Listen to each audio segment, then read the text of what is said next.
All right, here are the solutions to the number theory questions. Number one, this is a typical dividing exponent rule. Since they have the same base, and we know that the 2's are the base because there's no variables, the rule is to keep the base and subtract the exponents. And if the exponent is negative, 5 minus 8, negative 3, then it drops to the denominator and the exponent becomes positive. So the answer is 1 over 8. Another way of interpreting this problem would be to reduce. We can take away 5 2's from the top and the bottom, leaving me with 3 in the bottom, and that also gives us the answer 1 over 8. We have to do our power to power first, so 4 to the third power. On your calculator, you're going to do 4 caret 3. That's going to be a 64. The rule is to keep the base and multiply the exponents. Then I need to multiply it by this power to power, which is going to be 16n to the negative second. So when I take 64 times 16, give me a second here, I end up getting 1024 n to the fourth, and there's my final answer. Number 3, so the 5's are the base and they're being multiplied, so the rule is keep the base, add the exponents. So 2 plus n, which are my exponents, has to be equal to this 6. Therefore, n has to be equal to 4. Circle all possible solutions to b squared equals 98. There may be more than one answer, so we're going to take the square root of both sides. That means b is equal to approximately 9.89. That is an irrational number, so it does go on forever without terminating or repeating. When we put 2 times the square root of 7 into our calculator, so that would be 2 second function, and then our x squared button, which has the little square root above it, and then you press 7. That answer is going to be about 5.29. Again, it's irrational. That is not the same. We know that this answer here would just be the opposite of that, so we know it cannot be either of those two. So if I take 7 and then I press my second function and then my x squared button, which has the square root above it, and then my 2, that does give me the same answer. So I know that's one solution. And don't forget that square roots can have a positive and a negative answer, which means that this one is also correct. Number 5, we're going to take the cubed root of both sides. So to use our calculator, you're going to press the 3 first for that cube. Then you press your second function and your caret button, because above the caret button is the generic root button, and then we press 952. So when we put that into our calculator, we get about the same answer as before, which is about 9.837. Does say to round to the tenths, which is the first decimal spot, so that ends up being 9.8. Number 6, estimate to the nearest tenth. We want to make sure this gets done first. So in your calculator, you're going to press your second function, your x squared button, which is the square root of 55. Now in your calculator, it will have a parenthesis here, so we want to close the parenthesis. You need to actually close the parenthesis. And then we're going to press the plus 10. And that answer is going to be 17.416, rounded to the nearest tenth, which it ends up being 17.4. Number 7, if a is negative 2 and b is negative 3, we want to plug them in. So we're going to need to use parentheses around the negative 2 and around the negative 3. You have to make sure that you, let me move this down. You have to make sure that you do your exponents first. Make sure to include the parentheses. So in your calculator, you want to make sure that you're using the parentheses buttons, and then you want to square that. So that's going to be a positive 4, bring down the minus. Same thing here, negative 3 squared with parentheses is 9. Do not change. Do not change this minus and the negative until the exponent is done. So 4 minus 9 is negative 5. Number 8, the cubed root of 343.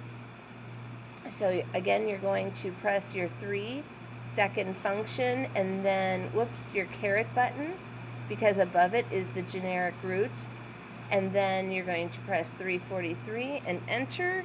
Give me a second to double check my answer. I think I know what it is, but I want to be sure. Yep, the answer is 7. Number 9, scientific notation. So this is a very small number, so we know it's going to use a negative exponent. So I'm going to move my decimal so that there's only one digit between 1 and 9 in front of it, which means I have to move it 3 places. So 4.58 times 10, again, it's a negative exponent because it was a small number to start with. I can double check my answer. So 4.58 times 10 to the negative third. To get back to the original number, since it's negative, I'm going to move it left 3 places, and that would take me back to where I started. Number 10, the decimal has to go here so that there's only one number between 1 and 9 in front of the decimal point. This is not a small number because it starts with 12, which is a whole number.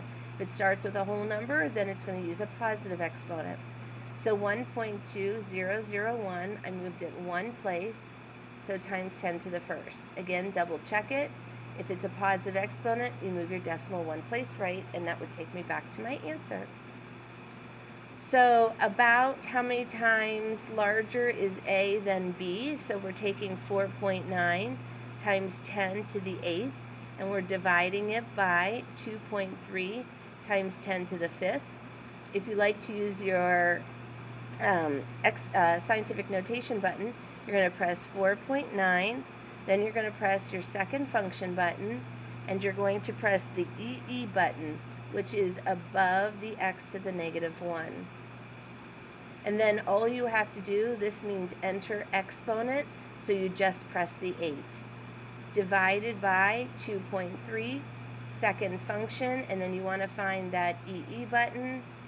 It tells you to enter exponent, so we enter the 5. The answer is about 2,130, or just 2,000. Another shortcut for this, if this were a non-calculator question, 4.9 is about 2 times the size of 2.3. And then I would keep my base, and I would add the exponent. So that's going to give me 10 to the, I'm dividing. So I'm going to keep the base, subtract the exponent, so that's going to be 10 to the third, which is also about 2,000. So I could do this with or without a calculator. If I'm using my calculator, for second function, the EE button, enter the exponent, which is 5, times 3, second function, EE, enter the exponent, which is 3, and that answer is going to be 12 times 10 to the 8th, but they want our answer in scientific notation. So the long way of doing this would be to actually write it out in standard form with 8 zeros, 1, 2, 3, 4, 5, 6, 7, 8. Move my decimal between the 1 and the 2. This is a very large number, so it's going to be a positive exponent. 1, 2, 3, 4, 5, 6, 7, 8, 9 is the final answer. Number 13, suppose it takes 24 hours to fill a swimming pool to an average height of 1.1 meters. If the pool starts out empty, what is the rate per minute? Rate using appropriate units. So we're looking for the rate per minute. So we're taking our meters, which is 1.1, and we're dividing it by, let's start with hours, but we're going to have to change that to minutes. So 1.1 meter divided by 24 times 60 is going to give us 1,440 minutes. When I divide those two numbers, I get 0.0076. Your calculator might have a 0 in front of it, which is fine. That would be meters per minute.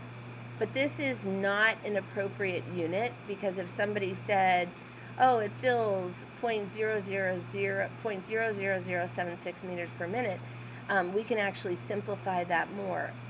So there are 1,000 millimeters in a meter. So I'm going to take and multiply this number by 1,000, which gives me 0.76 millimeters per minute, which is a more appropriate unit.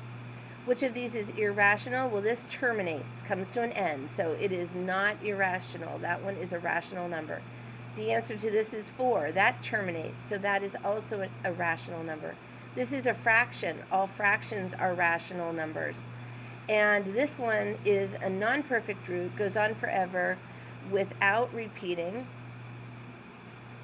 and without terminating. So therefore, it is going to be our irrational number. How do we put this into our calculator and turn it into a